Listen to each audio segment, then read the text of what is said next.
Let's turn to a second example. We want to sketch the graph of the rational function x divided by x minus 1. So now it's no longer a polynomial function, it's no longer something where we are guaranteed that it's defined on the entire real line, and additionally we may have asymptotes. So this is how we should start. Checking the domain. In this case, a function is defined everywhere except where the denominator is 0, which is when x is equal to 1. So from the real line we have to remove x equal 1 to obtain the domain. Then we have to look at asymptotes. If you don't remember how to find asymptotes, go back to the module number 2 where we studied that systematically. The vertical asymptotes are where the limit of the function at a finite x takes infinite values. So when x gets close to 1, the top gets close to 1 and the bottom close to 0, so we're going to have an infinite limit. So close to 1 we have infinite limits, either positive or negative infinity depending on which side of 1 we are. That means that the vertical line x equal 1 is an asymptote. On the other hand, the limit when x goes to infinity is a positive or negative infinity of the function f is 1, because the degree of the top and the bottom are the same, and in that case the limit is going to be the quotient of the leading coefficients at the top and the bottom, in this case 1 over 1, so 1. What that means is that the horizontal line y equal 1 is an asymptote for the graph. If we turn to intervals of increase and decrease, that is going to depend on the sign of the first derivative. Here we have a quotient, so to calculate this first derivative we use the quotient rule. Derivative of the top is 1 multiplied by bottom unchanged, x minus 1. Then we subtract the derivative of the bottom, which is again 1, multiply by the top unchanged, which is x, and divide all of this by the bottom squared.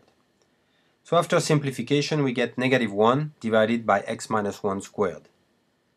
Since x minus 1 squared is positive whenever positive or 0, the derivative is negative whenever it is defined, because it's a negative number divided by a positive number. So it's always negative, even though it's not defined at x equal 1. So if we put that in a chart, we should always remember to include in the chart a clear mark that we have vertical asymptotes. In this case we have just one vertical asymptote, x equal 1.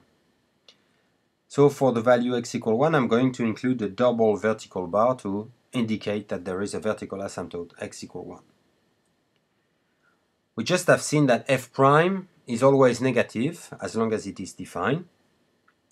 And so the interpretation in terms of increase and decrease is that the function is decreasing on the open interval negative infinity to 1, and also on the open interval from 1 to infinity, but we have a vertical asymptote at x equal 1. So there's no local extrema, because there is no change in increase or decrease. In terms of concavity, we need to look at the second derivative. And so this is the derivative of negative 1 times x minus 1 to the negative 2. I can use the chain rule for that. I get negative 1 multiplied by negative 2 x minus 1 to the negative 3 multiplied by the derivative of x minus 1, which is 1. That means the second derivative simplifies as 2 over x minus 1 cubed. Now the top 2 is always positive, and x minus 1 cubed has the same sign as x minus 1. In other words, the sign of the second derivative is the same as the sign of x minus 1. That means that the second derivative is positive if x is greater than 1, and negative if x is less than 1. In terms of concavity, that means that the function is concave down on the interval negative infinity to 1, and concave up on the interval from 1 to infinity. Now one might think that there is an inflection point at x equal 1, because we have a change of concavity at x equal 1. But there is not, because we have said that an inflection point is a point on the graph of the function where we have a change of concavity. In that case, there is a change of concavity for x equal 1, but that corresponds to a vertical asymptote, to a place where the function itself is not even defined, so there is no point on the graph corresponding to x equal 1. In other words, here we have no inflection point. Now I want to mark in my chart, I want to have everything I need in the chart, the fact that y equal 1 is an horizontal asymptote. That corresponds to the fact that limits at positive and negative infinity of the function are 1. So I'm going to include these limits in the chart. And then try to sketch the graph following the information I have in my chart. So when you sketch the graph, if there's any asymptote, you should start with that. We have a vertical asymptote x equal 1. So we just draw this asymptote. And we have an horizontal asymptote y equal 1. So I draw that line as well. And now we're going to just look at the two intervals. From negative infinity to 1, the function is decreasing and concave down. And I have these two asymptotes. Additionally, I'm just going to plot one point on the graph in this interval. For instance, when x is 0, you see that if I plug x equals 0 in the function, I get 0 over negative 1, in other words 0. So the point of coordinate 0, 0 is on the graph. And now I have this decreasing concave down graph going through this point with these two asymptotes. So it's going to look like that. If I move to the interval from 1 to infinity, the function is still decreasing, but now concave up. And again, I'm going to plot one point to see how far from the asymptotes I have to be. For instance, if I plug x equal 2, I get 2 at the top, 1 at the bottom, so the point of coordinates 2, 2, which is right here, is on the graph. And now I have a concave up decreasing function going through that point with these two asymptotes, so it's going to look like that. Now to summarize what we've seen on how to sketch the graph, very often you're going to have questions like sketch the graph of a certain function. That means going through all these steps that we went through. So what you start with is find the domain of the function. In the case of polynomial functions, there's not going to be any problem, it's the entire real line. But in the case of rational functions, or if you have a radical, you have to be a little more careful and find out what the domain is. Then if there's any asymptote, you need to find them all. So these asymptotes might be vertical. That's x equal a constant, where the limit of the function at that constant is infinite, at least for one of the two one-sided limits. You're going to have potentially horizontal asymptotes, that if the limit of the function at infinity is a finite number, then y equal that finite number is going to be an horizontal asymptote. And then there could be also slant asymptotes. That's in the case where you have a rational function and the degree of the top is 1 more than the degree of the bottom. Then you may have a slant asymptote whose equation you can find by long division. You can review all that in Module 2, where we